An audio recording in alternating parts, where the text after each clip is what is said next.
Commission అడిగినటువంటి అన్ని ప్రశ్నలకు కూడా సమాధానాలు చెప్పడం జరిగింది. వారికి సమాధానాలు నోటి మాటగా చెప్పడమే కాదు, అన్ని రకాల ఎవిడెన్స్లు కూడా పూర్తి స్థాయిలో అందించడం జరిగింది. నేను మీడియాతో కూడా ఒకటే కోరుతా ఉన్నా, ఎందుకంటే మేము కమిషన్ ముందు హాజరై వచ్చి ఇక్కడ నేను రాజకీయాలు మాట్లాడడమో ఇతర అంశాల జోలికి వెళ్ళను. రాజకీయాలుంటే రేపు మాట్లాడుకుందాం, క్వశ్చన్ అండ్ ఆన్సర్స్ రేపు అడగండి, అన్నిటికీ ఆన్సర్ ఇస్తా. బట్ ఈరోజు ఎందుకంటే కమిషన్ ముందు ఏం జరిగిందో మీకు కావాలి, ఎందుకంటే ఐ కెనాట్ మిస్గైడ్. లోపల ఒకటి చెప్పి బయట ఒకటి చెప్పడం అనేది తప్పవుతుంది. లోపల ఏం జరిగింది, కమిషన్కు నేను ఏం చెప్పాననేటువంటి అంశాలు మాత్రమే మీ ముందుంచుతాను. మీకు మిగతా ఎన్ని క్వశ్చన్స్ ఉన్నా, ఎన్ని పొలిటికల్ గా కావాలన్నా రేపు మాట్లాడుకుందాం. Today I will not speak any politics.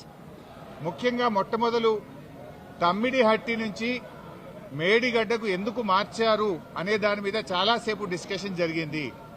దానికి నేను సవివరంగా సమాధానం చెప్పడం జరిగింది.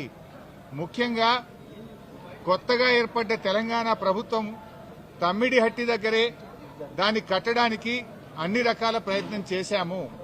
నేను ఇరిగేషన్ మంత్రి అయినప్పుడు రివ్యూ చేసుకుంటే ప్రాణహిత చేవెళ్ల ప్రాజెక్టును 7 భాగాలు 28 ప్యాకేజీలుగా నిర్ణయించి టెండర్లు పిలిచి పనులు ప్రారంభించారు.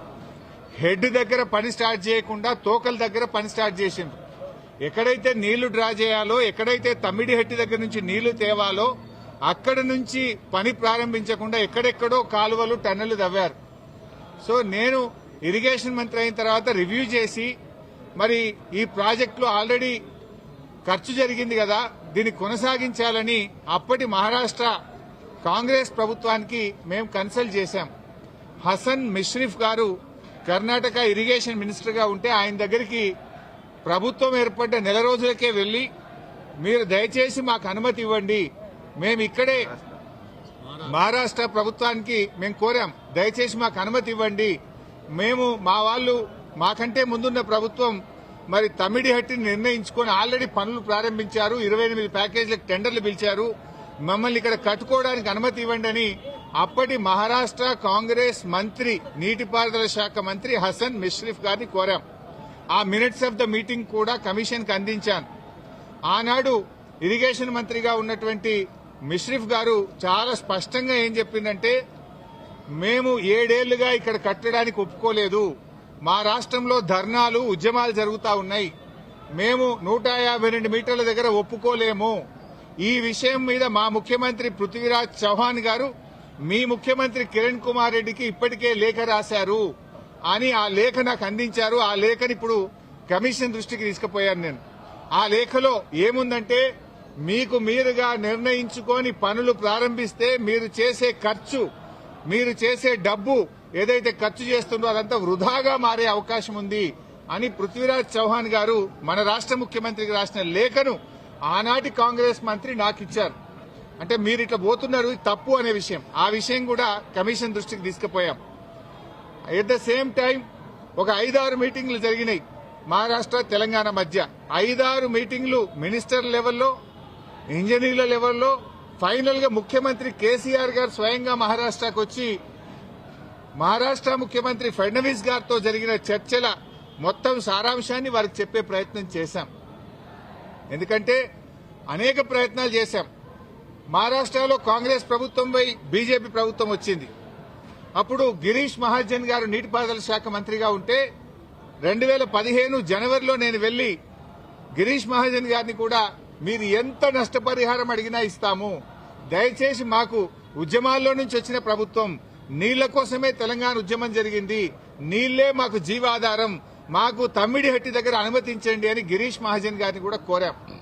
ఆయన కూడా ససేమిరా అన్నారు. అప్పుడు మన రాష్ట్ర ముఖ్యమంత్రి కేసీఆర్ గారు స్వయంగా మహారాష్ట్రకు వచ్చి అక్కడ మహారాష్ట్ర రాజ్భవన్ లో విద్యాసాగర్ రావు గారి గవర్నర్ గారి సమక్షంలో మహారాష్ట్ర ముఖ్యమంత్రి ఫడ్నవీస్ గారిని 17 ఫిబ్రవరి 2015 రోజు తమ్మిడిహట్టి దగ్గర బ్యారేజ్ కట్టడానికి అనుమతి ఇవ్వండి అని అనేక రకాలుగా కేసీఆర్ గారు మహారాష్ట్ర ప్రభుత్వాన్ని, మహారాష్ట్ర ముఖ్యమంత్రి గారికి విజ్ఞప్తులు చేశారు.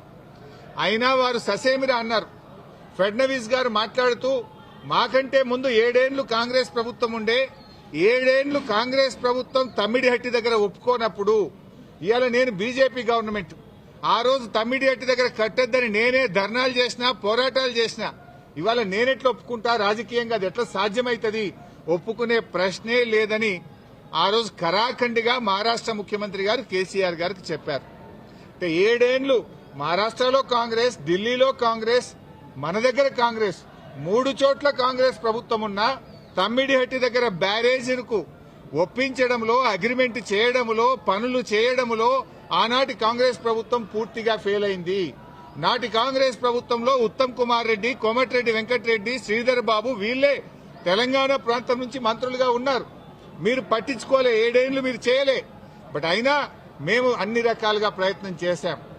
ఇంత మధ్యలోనే, ఈ సమయంలోనే సెంట్రల్ వాటర్ కమిషన్ తమ్మిడిహట్టి దగ్గర నీళ్లు లేవు అని 2 లేఖలు రాసింది. 2 లేఖల్లో స్పష్టంగా అక్కడ నీటి లభ్యత తక్కువ ఉంది, మీరు ప్రత్యామ్నాయం చూసుకోండి అని మనకు కేంద్ర సిడబ్ల్యూసి మనకు చెప్పడం జరిగింది. అదేవిధంగా అదే సిడబ్ల్యూసి మీరు కట్టిన రిజర్వాయర్లు తక్కువ ఉన్నాయి, రిజర్వాయర్ల సంఖ్య పెంచుకోండి అని కూడా చెప్పింది. ఇవన్నీ లెటర్లు కూడా ఈరోజు కమిషన్కి ఇచ్చాం. సిడబ్ల్యూసి నుంచి వచ్చిన 3 లేఖలు ఈరోజు కమిషన్కి ఇచ్చాం. అప్పుడు కూడా కేసీఆర్ గారు ఒకవైపు మహారాష్ట్ర ఒప్పుకోవడం లేదు, రెండవ వైపు నీళ్లే లేవు. ఈ పరిస్థితుల్లో ఏం చేయాలని కేంద్ర ప్రభుత్వ సంస్థ వ్యాప్కోస్ కు కేసీఆర్ గారు మరి ఏం చేయాలో ప్రత్యామ్నాయం సూచించండి అని వ్యాప్కోస్ కు మేము ఇవ్వడం జరిగింది. వ్యాప్కోస్ ఎవరో అల్లాటప్ప సంస్థ కాదు, అది సిడబ్ల్యూసీలో అంతర్భాగము, కేంద్ర జలవనరుల శాఖలో అంతర్భాగము. ఆ వ్యాప్కోస్ కి ఇస్తే వ్యాప్కోస్ లైడార్ సర్వే చేసి డీటెయిల్డ్ గా ఎగ్జామిన్ చేసి మాకు మేడిగడ్డ దగ్గర నీటి లభ్యత ఉంటది, అక్కడ ప్రాజెక్టు కట్టుకోండి అని వ్యాప్కోస్ అనే సంస్థ చెప్పింది. ఆ వివరాలు కూడా కమిషన్ కి అందించాం. సో వ్యాప్కోస్ నివేదిక మేరకు, సెంట్రల్ వాటర్ కమిషన్ సూచనల మేరకు మహారాష్ట్ర ఒప్పుకోకపోవడం వల్ల మన ఇంజనీర్ల రికమెండేషన్ మేరకు ఆనాడు రాష్ట్ర ప్రభుత్వం నీళ్లు లేని చోట నుంచి నీళ్లున్న చోటకు మేడిగడ్డ ప్రాజెక్టుకు రూపకల్పన చేశాం. మీరు ఆనాడు నీళ్లు లేని చోట ప్రాజెక్టు ఇరికిచ్చే ప్రయత్నం చేసినారు. 7 ఏళ్లలో మహారాష్ట్రాన్ని ఒప్పించలేకపోయారు. అక్కడ వైల్డ్ లైఫ్ ప్రాజెక్టు కూడా ఉంది, చాప్రాల్ అనే వైల్డ్ లైఫ్ ప్రాజెక్టు కూడా తమ్మిడిహట్టి దగ్గర ఉంది. వైల్డ్ లైఫ్ ప్రాజెక్టుకు అనుమతి రావాలంటే 10 ఏళ్లు అవుతుంది. మరి పోరాటాల నుంచి నీళ్ల కోసం ఉద్యమించిన తెలంగాణ ప్రభుత్వం నీళ్ల కోసం మేము వ్యాప్కోస్ యొక్క ఆలోచన మేరకు, సూచనల మేరకు నీళ్లు లేని చోట మీరు ప్రాజెక్టు ప్రతిపాదిస్తే నీళ్లు ఉన్న చోటికి మార్చడం జరిగింది. ఎందుకు మార్చామనేది documents, evidences, meeting minutes, central water commission లెటర్లు, మహారాష్ట్ర ముఖ్యమంత్రి రాసిన లెటరు అన్నింటినీ కూడా కమిషన్ కు పూర్తి ఆధారాలతో సహా సమర్పించడం జరిగింది. ఎందుకు మార్చవలసి వచ్చిందో సవివరంగా చెప్పేటువంటి ప్రయత్నం మేము చేయడం జరిగింది. కాళేశ్వరం కార్పొరేషన్ కు కేబినెట్ అనుమతి ఉందా అని అడిగారు. కేబినెట్ అనుమతి ఉంది అని స్పష్టంగా వివరాలన్నీ కూడా అందించడం జరిగింది. అదేవిధంగా బ్యారేజీ లొకేషన్ మార్పుల గురించి కూడా అడిగారు.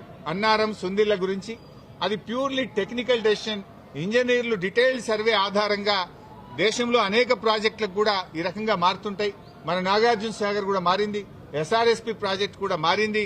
సో అది ఏదన్నా డెసిషన్ బ్యారేజ్ కొంత ముందుకు వెనకకు జరిగేది, అది ఇంజనీరింగ్ డిపార్ట్మెంట్ తీసుకోవాల్సినటువంటి నిర్ణయాలు అనేటువంటి విషయాన్ని కూడా కమిషన్ గారు అడిగినప్పుడు మేము చెప్పడం జరిగింది.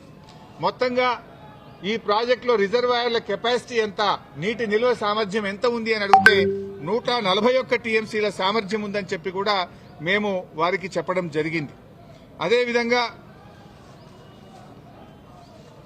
కాళేశ్వరంను కొంతమంది ఇవాళ పిచ్చి పిచ్చిగా కూలేశ్వరం అని మాట్లాడుతున్నారు. మొన్ననే నేను ప్రజెంటేషన్ లో కూడా సవివరంగా చెప్పాను. కాళేశ్వరంలో 100 భాగాలు ఉన్నాయి, 100 భాగాల్లో అన్ని ఇంటాక్ట్ ఉన్నాయి. లైక్ ఇప్పుడు మనం మొన్న అనుకున్నట్టుగా 3 బ్యారేజీల్లో, అదేవిధంగా కాళేశ్వరంలో 16 రిజర్వాయర్లు, 19 సబ్స్టేషన్లు, 21 పంప్ హౌస్లు, 203 కిలోమీటర్ల గ్రావిటీ టనెళ్లు, 98 కిలోమీటర్ల ప్రెషర్ మెయిన్స్, 1531 కిలోమీటర్ల గ్రావిటీ కెనాల్స్, ఇవన్నీ కూడా ఇంటాక్ట్ ఉన్నాయి. ఒకవైపు ముఖ్యమంత్రి గారు మొన్న పోయి గంధమల్లకు శంకుస్థాపన చేశారు. మరి గంధమల్లకు నీళ్లు ఎక్కడి నుంచి పోతాయి? మల్లన్న సాగర్ నుంచి పోతాయి. మల్లన్న సాగర్ ఎక్కడిది? కాళేశ్వరంలో అంతర్భాగం. ఇంకొక వైపు హైదరాబాద్ కు మూసీ సుందరీకరణకు నీళ్లు తెస్తా అంటున్నారు. ఎక్కడి నుంచి తెస్తా అంటున్నారు? మూసీకి హైదరాబాద్ కు 30 టీఎంసీల నీళ్లు తెస్తామంటున్నారు. మల్లన్న సాగర్ నుంచి తెస్తామంటున్నారు. మల్లన్న సాగర్ ఎక్కడిది? కాళేశ్వరంలో అంతర్భాగం. అంటే ఇంత స్పష్టంగా ఒకవైపు ప్రభుత్వమే కాళేశ్వరం మీద ఆధారపడి హైదరాబాద్ కు 30 టీఎంసీల నీళ్లు తేవడానికి టెండర్లు పిలుస్తుంది. ఇంకొక వైపు మల్లన్న సాగర్ మీద ఆధారపడ్డ గంధమల్లకు టెండర్లు పిలిచి ముఖ్యమంత్రి శంకుస్థాపన చేస్తారు. ఇంకొక వైపు కాళేశ్వరం కూలింది, కుప్పగూలింది, కాళేశ్వరం లేదు అంటారు. అంటే ఇవాళ ప్రభుత్వం డొల్లతనం పూర్తిగా బయటపడ్డది. ఎప్పటికైనా కాళేశ్వరమే తెలంగాణకు లైఫ్ లైన్, జీవధార అనేది ఇవాళ ప్రజలకు స్పష్టమైంది. కమిషన్ ముందు కూడా చాలా వివరంగా అన్ని కూడా మేము ఏది నోటి మాటగా చెప్పలే, విత్ డాక్యుమెంటరీ ఎవిడెన్స్, సాక్ష్యాధారాలతో సహా గత ప్రభుత్వంలో తీసుకున్న నిర్ణయాలు, సిడబ్ల్యూసి రిపోర్ట్లు, వ్యాప్కోస్ రిపోర్ట్లు, కేబినెట్ నిర్ణయాలు అన్ని కూడా ఆధారాలతో సహా కమిషన్ కోరిన విధంగా మేము సబ్మిట్ చేయడం జరిగింది.